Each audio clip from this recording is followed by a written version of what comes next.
संस्कृत पुरुष। आइए संस्कृत पुरुष के ऊपर हम चर्चा करते हैं कि संस्कृत पुरुष किसे कहते हैं। ठीक है, आपने अपने हिंदी व्याकरण में भी पढ़ा होगा। ठीक है, पुरुष कितने होते हैं, हिंदी में भी पुरुष होते हैं, वैसे ही हिंदी की ही तरह संस्कृत में भी पुरुष होते हैं जिनका प्रयोग हम वाक्य में करते हैं। ठीक है, तो पुरुषों के बारे में जानते हैं। तो पुरुष 3 होते हैं, ध्यान में रखना है कि पुरुष 3 होते हैं। ठीक है, आपने अपने हिंदी व्याकरण से पढ़ा होगा। ठीक है, तो आपने उसमें भी पढ़ा होगा कि पुरुष 3 होते हैं, पुरुष 3 से अधिक नहीं होते। ठीक है, तो ये आप दिमाग में रखेंगे हमेशा कि पुरुष 3 ही होते हैं, 3 से अधिक नहीं होते। ठीक है, आइए कौन कौन से 3 पुरुष होते हैं। प्रथम पुरुष पहला, दूसरा मध्यम पुरुष, तीसरा उत्तम पुरुष। ध्यान से सुने, पहला प्रथम पुरुष, दूसरा मध्यम पुरुष और तीसरा उत्तम पुरुष। ठीक है, ठीक है, प्रथम का मतलब होता है पहला। ठीक है, प्रथम को बोलते हैं पहला, मध्यम को बोलते हैं बीच का। ठीक है, और उत्तम को बोलते हैं श्रेष्ठ, मतलब उससे भी ऊपर। ठीक है, तो मतलब यहाँ पर 3 अवस्थाएं होती हैं, जैसे कि प्रथम मध्यम उत्तम, प्रथम अवस्था मध्यम अवस्था उत्तम अवस्था। वैसे ही प्रथम पुरुष, मध्यम पुरुष और उत्तम पुरुष 3 पुरुष होते हैं, हमेशा ध्यान रखना है। प्रथम पुरुष, मध्यम पुरुष और उत्तम पुरुष। आइए प्रथम पुरुष के का लक्षण जानते हैं कि प्रथम पुरुष कहते किसे हैं। ठीक है, अब ये प्रथम पुरुष का लक्षण यहाँ पे लिखा हुआ है, इसको ध्यान से सुनिए और पढ़िए। प्रथम पुरुष को अन्य पुरुष भी कहा जाता है। प्रथम पुरुष में युष्मद् शब्द के कर्ताओं तथा अस्मद् शब्द के कर्ताओं को छोड़कर अन्य जितने भी कर्ता होते हैं वे सब प्रथम पुरुष के अंतर्गत आते हैं। जैसे सः, रामः, बालकः, मोहनः, सीता, बालिका आदि।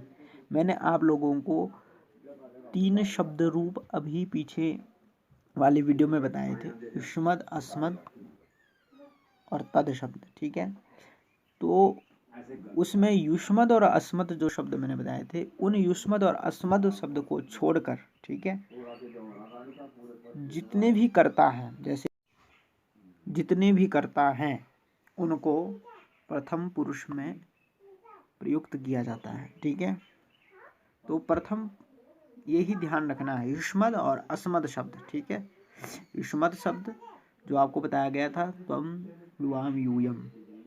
ठीक है, वो आपने याद भी कर लिया होगा, लिख लिया होगा। और अस्मद् शब्द अहम, अवाम, वयम, अवाम, युवाम, युष्मान, इस प्रकार से। तो आपको अस्मद् और युष्मद् शब्द में लिखा थे उन कर्ताओं को छोड़कर। ठीक है, जो युष्मद् शब्द के कर्ता है, अस्मद् शब्द के कर्ता है, उन कर्ताओं को छोड़कर तद शब्द मतलब सः, रामः, बालकः, मोहनः, सीता, बालिका, जितने भी संसार के कर्ता हैं वो सारे कर्ता प्रथम पुरुष में आते हैं। ठीक है, ये आपने बात ध्यान में रखनी है। आइए अब हम मध्यम पुरुष के ऊपर चर्चा करते हैं। मध्यम पुरुष का जो लक्षण है, नोट्स है, वो ये है इस प्रकार से। मध्यम पुरुष में केवल युष्मद् शब्द के 3 कर्ता त्वम, युवाम और यूयम का प्रयोग होता है। इसके अतिरिक्त कोई अन्य कर्ता प्रयुक्त नहीं होता।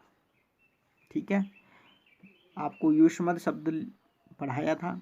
युष्मद् शब्द जब चलता है तो उसका जो प्रथमा विभक्ति है युष्मद् शब्द की, उसमें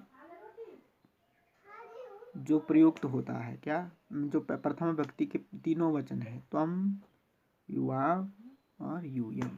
ठीक है, त्वम, युवाम और यूयम, यह इन्हीं का ही प्रयोग होता है। किसमें, युष्मद् शब्द के, युष्मद् शब्द में इन्हीं 3 कर्ताओं का प्रयोग होता है और कोई अन्य कर्ता प्रयुक्त नहीं होता है, चाहे वो अस्मद् शब्द हो, चाहे वो रामा, बालका इत्यादि कोई भी हो। ये बात ध्यान में रखनी है। मध्यम पुरुष में केवल युष्मद् शब्द के 3 कर्ता। ठीक है, जैसे कि त्वम मतलब तुम, युवाम मतलब तुम दोनों, और यूयम मतलब तुम सब। यहाँ एक वचन प्रथमा व्यक्ति का एक वचन, द्विवचन और बहुवचन के जो 3 कर्ता हैं, ठीक है, उन्हीं 3 कर्ताओं का यहाँ मध्यम पुरुष में केवल प्रयोग होता है, ठीक है। और कोई भी संसार का अन्य कर्ता, चाहे वो अस्मत् शब्द का कर्ता हो, चाहे वो अन्य राम श्याम सह कोई भी कर्ता हो, ठीक है, वो यहाँ पर प्रयुक्त नहीं होता है मध्यम पुरुष में। मध्यम पुरुष में केवल 3 ही कर्ता प्रयुक्त होते हैं, त्वम, युवाम, यूयम। अब आइए हम उत्तम पुरुष के ऊपर चलते हैं। उत्तम पुरुष का नोट्स क्या है ये देखते हैं। ये है उत्तम पुरुष का नोट्स। उत्तम पुरुष में केवल अस्मत् शब्द के 3 कर्ता अहम, आभाम, वयम का प्रयोग होता है। इसके अतिरिक्त कोई अन्य कर्ता प्रयुक्त नहीं होता है, ठीक है। अब ये भी कुछ मध्यम पुरुष की तरह ही मिलता जुलता है। उसमें त्वम, मध्यम पुरुष में त्वम, युवाम, यूयम की बात हुई थी और इसमें अहम, आभाम, वयम की बात हो रही है। बस इतना ही अंतर है। उत्तम पुरुष में केवल अस्मत् शब्द के जो 3 कर्ता हैं, अहम, आभाम, वयम, आपको अस्मत् शब्द पढ़ाया गया था, उसका रूप चलता है अहम, आवाम, वयम, आवाम वाम युष्मान करके चलता है, ठीक है। तो ऐसे ही जो इसमें जो अस्मद शब्द था, उस अस्मद शब्द के प्रथमा विभक्ति में एक वचन, द्विवचन और बहुवचन में ये प्रयोग बनते हैं, अहम, आवाम, वयम। तो अहम, आवाम, वयम ये जो 3 कर्ता है, अहम मतलब मैं, आवाम मतलब हम दोनों और वयम मतलब हम सब, ये केवल इन 3 कर्ताओं का ही प्रयोग होता है और अन्य किसी कर्ता का प्रयोग नहीं होता है। चाहे वो युष्मत् शब्द के त्वम, युवाम, यूयम हो, चाहे वह सह हो, चाहे वो राम हो, चाहे श्याम हो या बालिका श्यामा, जितने भी कोई भी कर्ता है उनका उत्तम पुरुष में प्रयोग नहीं होता है। केवल उत्तम पुरुष में अहम, आवाम, वयम, मैं, हम दोनों और हम सब, इन 3 कर्ताओं का ही प्रयोग होता है। ये बात आपको अपने ध्यान में रखनी है, ठीक है। तो संस्कृत में पुरुष 3 पुरुष होते हैं, प्रथम पुरुष, मध्यम पुरुष, उत्तम पुरुष। और